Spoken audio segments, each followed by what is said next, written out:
Witchcrafters, and welcome to Enchanted by Craft. In this video, you might get some frugal table setup tips, and you'll see what my surprising best and worst sellers were, how much I made, and what my expenses were for the Witchcraft art market.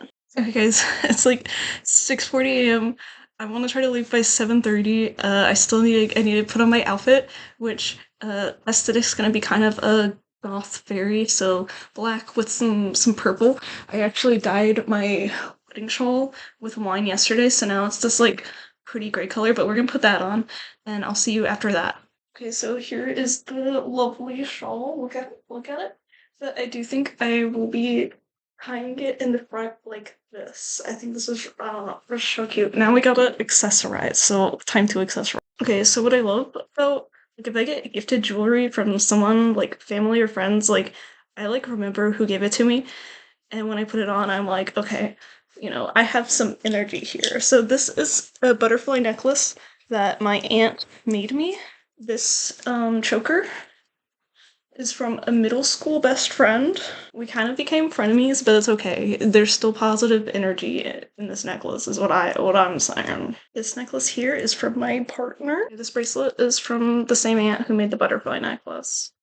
You know, charm bracelets were a big thing back then, and like I still think charm bracelets are hella cute. Like, can we bring the charm bracelets back, please? Okay, that's on. Ring also from the partner. Okay, this little stretchy bracelet with flowers. I had one with butterflies and it broke, but this one is from my stepsister Ella, so we're getting some of her awesome energy. So I'm putting this on my ankle because I'm just gonna be wearing sandals. I have flat sandals and I want to be comfy. I consider docs, but we're gonna be comfy. Okay, it's a little messy, but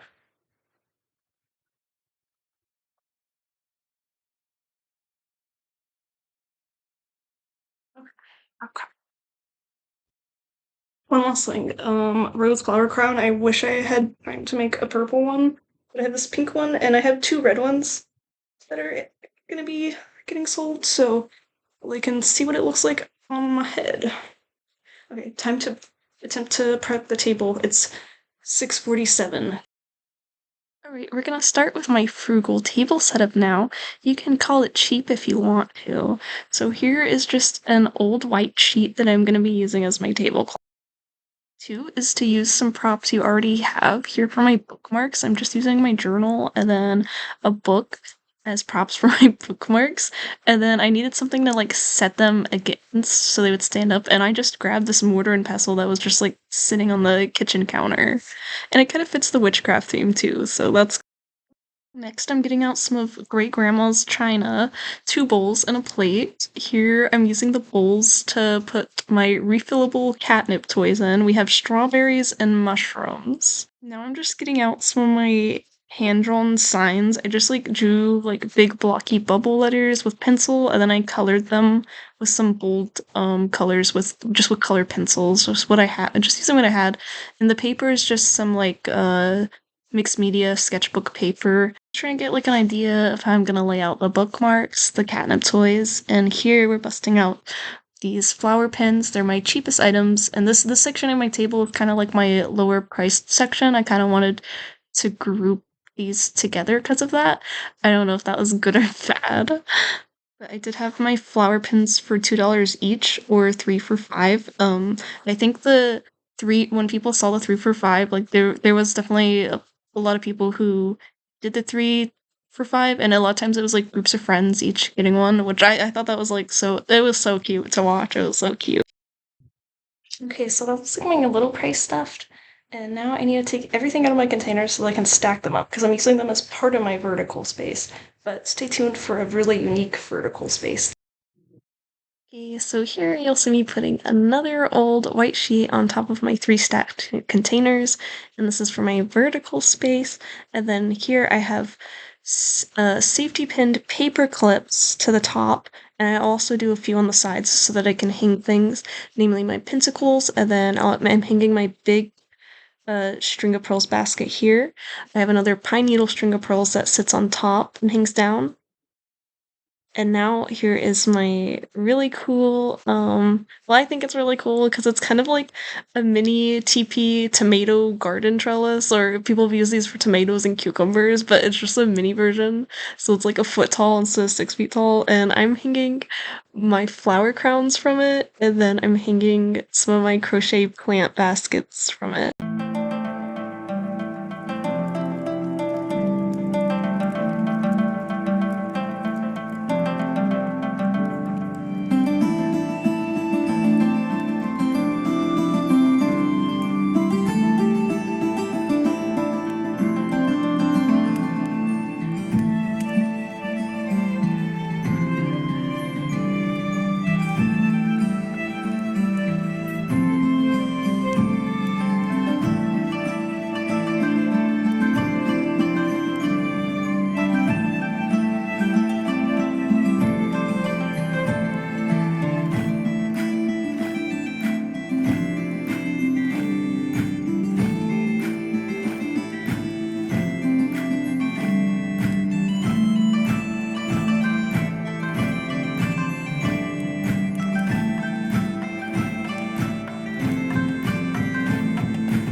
Next up is lighting. I have some battery-powered amethyst fairy lights.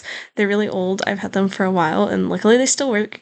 They do drain batteries fast. And then I put a battery-powered camping lantern in, or camping light inside of a paper lantern as my other lighting source, because this was an indoor event, and it's like in a club, a goth club, so there's not really like any windows. I thought the lighting ended up being like pretty good in there though. And then finally, I this wooden board. The other side is that you see it's actually like a pegboard for like blocking granny squares, but I turned it over to the side without holes, and then I decided to put some of my bookmarks on it, and just in an attempt to like break up the space. But I feel like like my table does kind of have a cluttered look, but maybe that fits the eclectic vibe. I honestly don't know how I feel about the clutteredness of my table. Like I feel like in person, if you're just like looking at it slowly, it's good, but maybe overwhelming for someone to look at all at once. Okay, here's some footage of my practice setup. It's gonna cut to the real setup in a minute, but just disclaimers before we get to the best and worst sellers is that my table neighbor, who is much more experienced with markets, noted that she thought it was like a really slow market day. So all things considered, I think it went like really, really well, noting that it was a slow table day. There was other market vendors who were like, I'm gonna be happy just to make back my table fee today. So we definitely um outperformed that by a good metric considering all this. Okay. So yeah, here is still the practice table, and I will be talking about my prices. I'll be yapping about prices. I'm sorry about it if you don't want to hear yapping about prices, but I personally appreciate hearing advice on pricing a lot, so you'll get my unsolicited pricing advice. We're about to cut to the live table though, so here it is. Here it is live. Look at it! Ah! Yes, yes, yes. Okay. So my refillable catnip strawberries were $5 each, and I sold 0 out of 10 for these, and I was really surprised. To be fair, I had 5 of the mushroom catnip toys that were $7 each, and I did sell 2 of those. But a lot of people thought the strawberries were cute, and then they realized that it was a catnip toy, and they'd be like, oh, my cat would actually destroy this and tear it up. So that seemed to be a concern for people. And I do think since there was interest in them, I might make the same strawberry, except make it into a bag charm or keychain, and probably charge around the same price, because at $5 each, a one takes me about 30 minutes to make, so that's $10 per hour, which feels like, you know, a low priced item where it's like the item where you just want to make back the table fee, kind of. Next up is the bookmark section, which I honestly thought would do a little bit better, but I was shocked that 0 out of 5 lavender bookmarks sold, and these were only $7. All of these, except the rose ones, were 7, and the rose were 14, and I honestly thought, like, people would, scoff at paying $14 for a bookmark, but 2 of the rose ones sold, and then also a singular corner bookmark sold, and then 2 of the just lacy rectangular ones sold. And this shocked me. I thought lavender and corner ones would do the best. And I previously sold some different styled bookmarks for $5, and I would that was, at a market over a year ago, but I sold a lot of those, and people told me like I underpriced things, so that's why I rose my like general bookmark price to $7, which ends up working out to I think $9 or $10 an hour. And this is another small priced thing where it's like I want to sell a lot in hopes of, at least making back the table fee. That's kind of my thought for the smaller, lower priced things. So the flower pins are another thing that makes me about $10 an hour, except for these rose ones, and of course the 2 pink and the 2 red rose ones did sell, as long as a few of the other flowers. Last year I priced these at $20 each, and someone actually told me they were too expensive, but then they sold out. So this year I priced them at $25. I honestly feel like that could still be underselling. Like I might try $27. I don't know. I'm unsure on this, so unsure. But I sold the blue one and the purple one for these for $25. Last year I tried selling basic granny square bandanas, kind of like this, at markets for only $15, and none of them sold. So I thought I needed to make them more special, so during the market I crocheted the butterfly and flowers and sewed them on, and then I priced this one at $20, and it sold. I sold one red rose flower crown for $16. I sold this plant basket, which can open and you can put stuff in it. I sold that for $18. I was actually originally gonna like price that at $15, and as I was pricing stuff, and some other vendor at the show came by and was like, "You're really underpricing your stuff." And then in my head, I was like, "You know what? I'm gonna price this at $18," and then it sold. And then I also sold this one. Absolutely love it. It's made from sticks in the backyard, and then it's made from flax yarn, and I kind of like I can make a tutorial if you want to see how to make the stick basket. So I had this little $5 grab bowl that had old bookmarks, and then it had some experimental chokers, and I actually sold one choker. Here it is. So I was selling these pine needle baskets that didn't have lids on them for $20, and I was actually surprised that none of these sold, because some $30 ones did sell. These sold for $30 each, and I was glad people were willing to pay that for the pine needle baskets, but I have to say, these take so long to make, and like you're not getting even close to minimum wage even selling them for $30. Like I don't, you'd maybe have to sell it for like, I don't know, $100 or something, and then like no one would buy it if you wanted to make minimum wage on these. But I talked to this girl who's my neighbor at the market, and like we were talking about pricing, and she was just like, like it, like this feeds your soul. And I was like, yeah, I totally agree. Like, I don't want profit to ever be like the main driver of like my creativity, or it, cause then, but there's definitely no like shade to people who crochet amigurumis that take 30 minutes so that they can make like $20 an hour. Like, there, we're not, r/craft snarking right now. I did my first art trade ever. I traded this rose pentacle for this really cool art print. I linked her Instagram below if you want to see more of her art. But yeah, I priced all my pentacles and other wall hangings at $15, and I honestly feel like some of them I could have priced higher. Like, here's the first thing I sold at the event, which was this lavender pentacle. It's my favorite ever. I'm definitely gonna make another one, but I feel like I definitely could have priced this one higher. Like, maybe even 20, I don't know, like maybe like at least 18. And then I sold this blue flower one too.